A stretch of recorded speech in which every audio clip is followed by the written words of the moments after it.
I told you guys. I said I was not gonna be surprised if Catriona won, and she absolutely killed it last night. First of all, congratulations to Catriona. Girl, you are just everything a Miss Universe should be. I said it in my first video, and I'll say it 1,000 times over. You are the complete package, and you are confidently beautiful with a heart. You can even tell from your answers, you have every intention to leverage this year to be the best it can be, giving a voice to people using your platform. I'm so excited to follow along this journey, along with like 2 million more people. Guys, can we talk about how she hit 1 million going into the show? And after the show, she's now over 2 million followers. I can't imagine how she felt waking up in the morning and opening that. This girl going places. When editing my behind the scenes video at Miss Universe last year, I pulled some content of Pia's homecoming. Is that gonna happen again, but more? Is that float gonna be like a giant volcano with lava now and she'll just like appear? Either way, can someone let Sierra and I know when that is, and we're coming. I'm so excited. So for those of you who don't know, I watched the show last night with Casey Sayago, who was top 5 last year at Miss Universe. Miss Venezuela. So she came over, obviously we were cheering on Venezuela. I was also cheering on Catriona and a few other of my favorites. Just absolutely thrilled to see them both make the top 3, and South Africa has been one of my favorites as well. I just think so many deserving girls made it to the spots that they ended up in. A lot of girls that I weren't expecting that are also incredible and accomplished and beautiful did not make it in certain areas that this was such a tough year. So many deserving women made it to the spots that I thought they would. My predictions were kind of accurate. Ow. I really have to stop doing Cardi B sounds. I started taking notes about the show, and I'm gonna go through it in chronological order, give my opinion on the top 20 girls who I was expecting to make the top 20, the 15-second speeches, and then obviously evening gown, swimsuit, and our final questions and answers. So let me speed this up a little bit and not try to dive into every single girl, but starting with Africa and Asia, top 5. South Africa, Philippines, Nepal, Vietnam, Thailand. 4 for 5, guys. I thought India was gonna nail that last spot, but instead Nepal, which was a very close follow-up. Totally see what you guys have been talking about. I think she's incredible. Not to mention, if you guys don't know this is only the 2nd year that Nepal is in Miss Universe. Last year, Nagma, who represented Nepal, was just same thing, total package, and she was a huge driver in getting Nepal to Miss Universe in the first place, and have Manita place not only in the top 20 but the top 10 was incredible. The moment she started speaking with Steve Harvey, you just knew exactly what the judges saw. I am so incredibly impressed with Nepal and absolutely love this girl. Vietnam's reaction, I think she just won the hearts of every single person that night. She just looked so cute and shocked and surprised, and just melting. Europe's top 5 blew me away. I was so off on that prediction. I think I had 2 of those 5 girls referring to genuine reactions, which is one of my favorite things at Miss Universe. You can tell sometimes when a girl's like fake being surprised, and then when they're actually genuinely floored. Hungary did that reaction. I think this girl looked so sweet. She clearly looked shocked. I mean, if you're a country that you're not necessarily being part of the high pressure predictions, like these girls are the ones who are gonna be in the top 5, these are the ones that I think can win, if you're not being talked about and you don't have the pressure of that, you're definitely more stressed out to think, will I or will I not make it through this crazy difficult cut? And Hungary, I feel, just gave such a genuine reaction to it, along with Ireland. I mean, I'm sure all the girls were surprised and excited, but they just had particularly fun reactions. I screamed when Ireland got in there with that final spot. I was rooting for this girl since day one. I think she's incredible, and I was absolutely thrilled to see her make it. Great Britain, incredibly well-spoken. I will admit I was a little uncomfortable at the singing, but she's a great singer when I just really wanted to hear her speak. Belgium, I had Belgium in my top, and then I took her out because I was just trying to balance and fit many girls. Ugh. Americas, top 5. Curacao, Costa Rica, Canada, Puerto Rico, Jamaica. Costa Rica I talked about in my first video. Didn't know where she was gonna place. I was pretty excited to see her place regardless. I love this girl. How can you not love this girl? I don't know who won Miss Congeniality, but I wouldn't be surprised if it was her. How comfortable she was with Steve Harvey and that question and answer. Guys, I said this. She works in television and would feel comfortable in front of a camera, and it goes to show it. To be bold and make a joke at Steve Harvey, which he's kind of like drawn out the Columbia wrong crowning joke for, you know, last year it was getting to be like, okay, yeah, we know. But to see a contestant bring it right back and Natalia deliver it just so well, this girl is fabulous. Wild card. Whew. If I did not see Venezuela and Indonesia make it, I would have cried. Indonesia, this girl has just grown so much in my eyes. I think she's so cool. I think her story's fantastic. She hands down had one of the best videos out of all the contestants on those up close ones that were posted online. She's eloquent when she speaks. To quickly address it, if you haven't seen it, she talks about how there are members of her family who are different religions. I believe it was maybe 4 different religions. And she used that to address the fact that she would like to talk about, with so much negativity already in the world, where a lot of that is fueled by indifference towards one another. She's using that as a proof and example of my family has differences, key differences in religion, which typically people would think is a taboo topic, as a great example on how we can still have love for one another despite of these differences. I'm a huge fan of Indonesia. Brazil, she does an incredible amount of activism, especially in Amazon conservation. She's born in Amazonia. That is so cool. And then the fact that she also uses her platform to address environmental issues. Thrilled to have seen her in the top. So people who shocked me that I was hoping to see in the top, but only so many girls could. India, huge shock. I thought her story was incredible and she's well spoken. I'm really intrigued. El Salvador, Peru. We got Chile. Shout outs to a few girls in their videos. Bahamas. I thought that video was just incredible. I thought she was well spoken and talked about the right things. Sometimes it's just the aura of how someone speaks that really draws you into it. Lebanon. I really wanted to see that girl up there, at least in the top 20. Was very, very surprised. Oh, I love Lebanon. I'm very sad to see that, but this girl's so young. She's gonna go so far in life, and I'm excited to follow that journey. Girl, you got a fan. Nicaragua, I would have loved to have seen. Namibia really impressed me with her video. I wish those videos came out way earlier than they did. You get to know them a lot more. At the same time, I can only imagine the exhausting effort that it is to edit all of these. Kenya, I thought I would have seen her there, but she also had a very tough group. Kazakhstan, beautiful girl. I want to see one more thing. Why would Steve Harvey keep taking the mic from the girls as they're answering their questions? It bothered me so much. I saw it happen like 3 times where it would try to be like playful banter, but then I guess they were still continuing a sentence, and I felt bad. The tribute to Spain. I don't cry often, but man, that segment brought tears to my eyes. I'm like, that is a Miss Universe moment. She just had her Miss Universe moment right there, which obviously winning the crown would have been a big deal, but I was so overly happy to see the recognition that deserves. I mean, no matter what your opinion is, guys, you have to acknowledge and respect the bravery of someone to be the first transgendered to compete at Miss Universe. You have to be a very, very, very strong individual to face probably what is an incredible amount of cyberbullying. I've read a few things online that are too disgusting to ever repeat. Just, oh, this girl, like, when she cried herself in her video, like that's when you went off the cliff emotionally. Oh, just well done. Moving on to 15-second speeches. I have another video coming out addressing the format as a whole. I love this format. I love the opportunity for the girls to speak. I originally talked about the format where I wanted to see it as more of that question and answer, put a girl on the spot, but I think I agree with this more. Now, after seeing it live, putting a girl on the spot to ask an impromptu question and answer is all luck of the draw on what question you get. However, when you're telling the girl that, hey, you're gonna have the opportunity to put forward a message on stage and you have full control over it, I think is wonderful. You have so little control over the questions Steve Harvey will ask you. You have little control over the video that will be played about you, but this is the one thing that a girl will have control over, and I love that this has been incorporated. Last year, I'll always remember, it's Sri Lanka, who's brilliant, was asked a question about her cats. Man, how did she get a question about her cats? Does anybody, do they not want to ask her about how she runs her own business? Nope.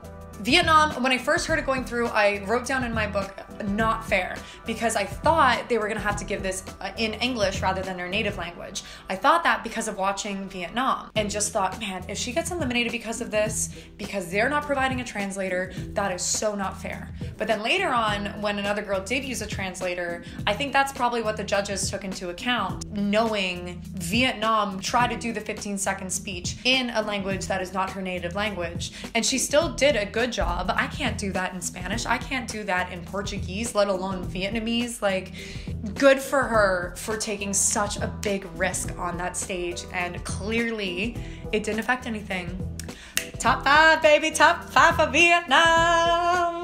Yeah, I love her. Okay, so I wasn't gonna comment on this. I was avoiding it altogether, guys, but since y'all asked for your girl's opinion,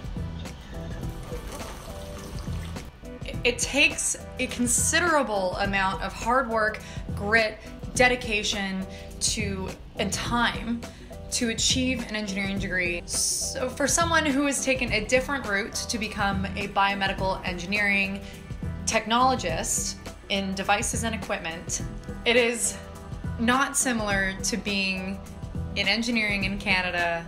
So claiming to be in engineering it's just disheartening and deceptive for the vast majority of people who are an engineer, hold an engineering degree, or are in the process of getting that degree. I was really taken aback watching the show how confidently she addressed a platform studying a degree in biomedical engineering when that in fact is not accurate. And a lot of other girls could have taken a spot there who may not have stretched the truth to that extent.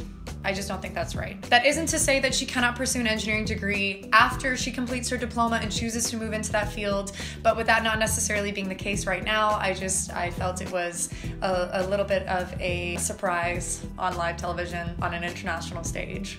No bueno. Biomedical engineering technology is to become a technologist. An engineering degree is to become an engineer. If there are any engineers out there or technologists who would like to shed light on the difference between these two, go for it. And for the record, I do not think that any education is better than another education. I just believe in someone representing themselves truthfully. It just breaks my heart. Back to fun, Lauren. Okay, enough of that. Continuing with the pageant, that brings me to the top 10. Okay, first of all, swimsuit, overall styling. I thought the colors of the swimsuits were beautiful. I liked the styles of them. I don't really get the wings. I feel it was like an attempt to be a little Victoria's Secret, but it just, I don't know. The wings threw me off. The wings were a little distracting. They looked good, but the galaxy sarongs.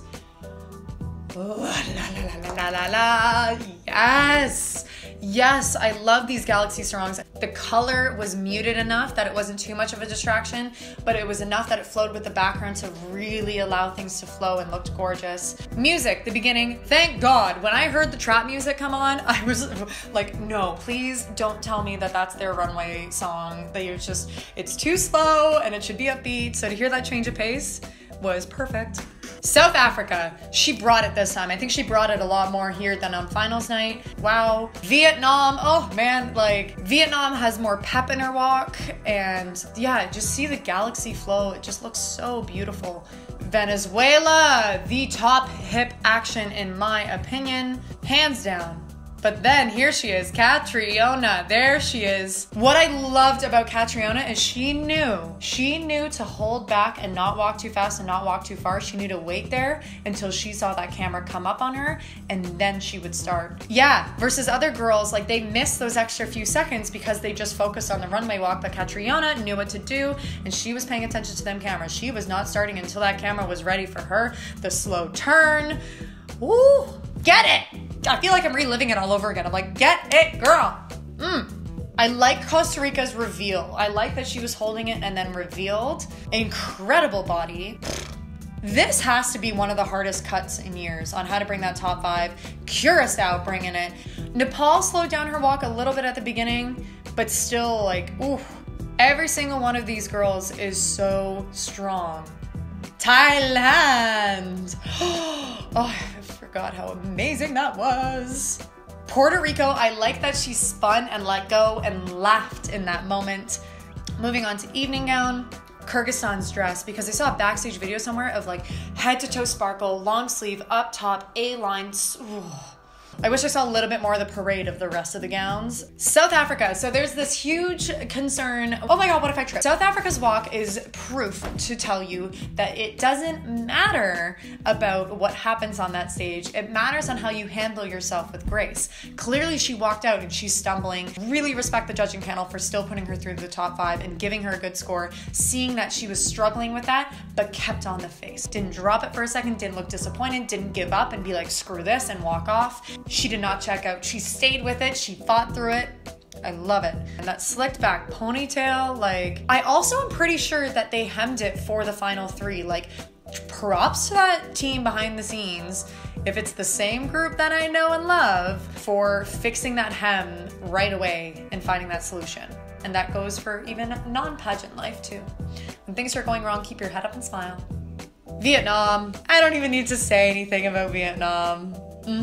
Slayed. Venezuela, slayed. My favorite thing about Venezuela is this. She just does the hair flip so well. There it is. Ugh. Okay, here's my reaction. God, I wish I had my reaction to this lava dress. Like even the coloring. And just, I feel the moment she stepped out in this, it was game over.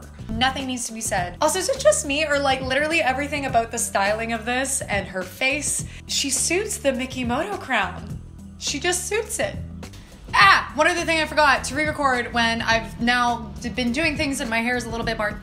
Did anyone else get straight Jessica Rabbit vibes from Catriona's dress? Like her dress, the side part, the motion, the look, like, I felt like she was the real life Jessica Rabbit, but like a crazy, classy, queenly version of Jessica Rabbit.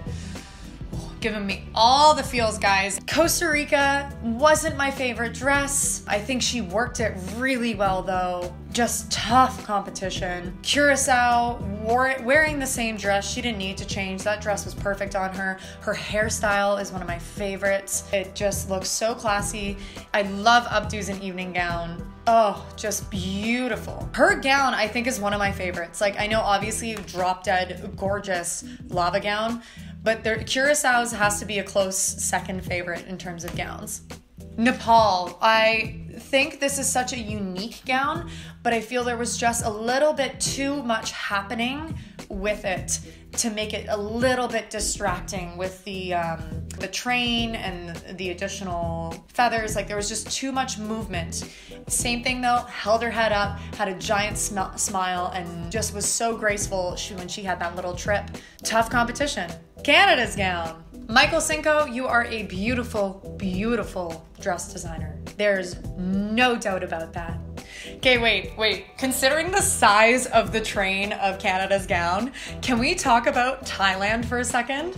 I mean, have you guys seen that meme of Ariana Grande dodging the Victoria's Secret model's wings?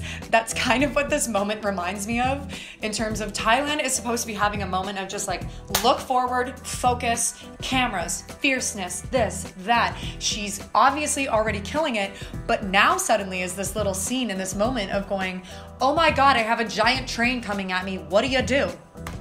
Just smoothly keeps her focused. She's got that crown in her sights. It doesn't even faze her. This gown is beautiful too. The color is such a wonderful color on her. You can see the detailing and embellishment. I don't know if there was any incentive behind the gown of wearing red to pay tribute to the Thai flag. The crowd is just going nuts. I think, she just did such a wonderful job. Really, really carried herself like a queen. I mean, they all are. Like Puerto Rico, I love Puerto Rico's gown as well, actually. So my favorite gowns, purely gowns, not performance, come to, I would probably say, Philippines, Curacao, and Puerto Rico. I love having that little shoulder coverage and her cleavage isn't too much. I think if a girl has a little bit of a larger enhancement and you can see a lot of cleavage, it doesn't look as tasteful. But the way she has it done is you can still see the slight line, but it doesn't look like too much. Like, girl, can I borrow that gown for something? Who designed that? Here, you know what, screw it. Instead of Googling it, I realize one of you will actually know. Can someone send me the name of who designed that dress? The pairing with the earrings ties it all together really nicely. Okay, that's enough about evening gowns. I got really into the evening gowns. This has to be one of the hardest top 5s of all time.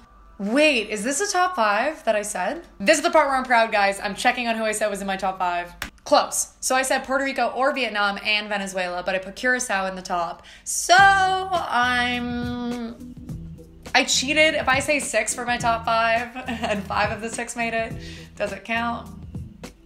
Pretty gosh darn close. So the one thing I do want to talk about, and let me pull this up on my Instagram, someone had pointed out to me that the translation that Vietnam received was not necessarily the most accurate. If you speak, so someone commented on my photo, they said, "Hey Lauren, before you make a reaction video, I want to let you know that there was a flaw in Miss Vietnam's translation." The interpreter said, and this does happen more often than you think, the interpreter said, "I don't think it has gone too far protecting women, and women's rights is the right thing to do. Women need protection and rights. I believe that we aren't saying enough, since when we are talking about an individual's health, looking out for people, looking out for safety, and women, this is an important issue. We need protection and we need freedoms and protection. Thank you."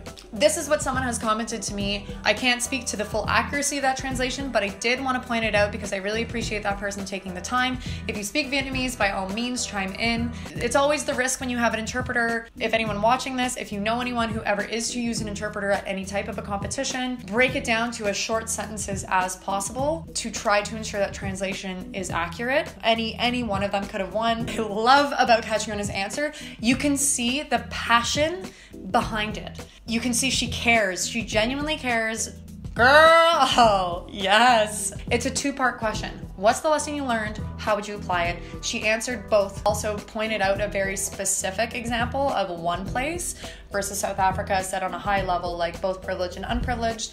Not that it's a bad answer, but it is a little subtlety. People will remember examples. People remember a story more than high-level descriptions. Venezuela is so cute. The delivery on Venezuela I felt was a little bit stronger than the delivery on South Africa. Like the way she's presenting herself.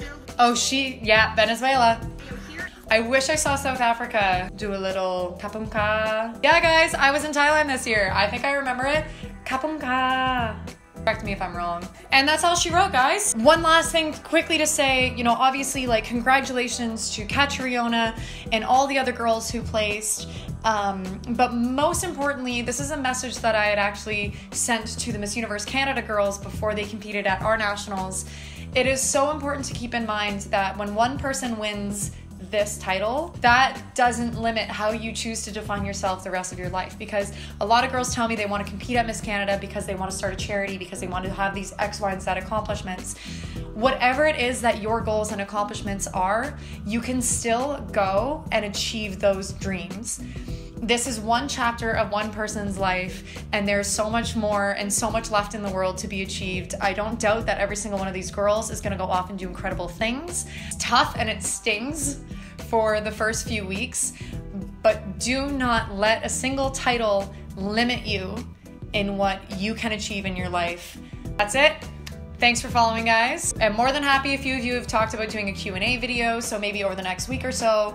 Have any specific questions, topics, write them in the comments. I'd love to hear what questions that you might have that I can help answer. Be sure to subscribe, follow along. I have some really exciting projects and videos that I'm over the moon and thrilled to announce in 2019, things that I'm still working on the back end. Miss Universe 2018, baby. Great choice. I'm not even kidding about that parade. I want to come back to Manila for that. Woo! Auntie Rachel, I miss you. I need some Chargao in my life.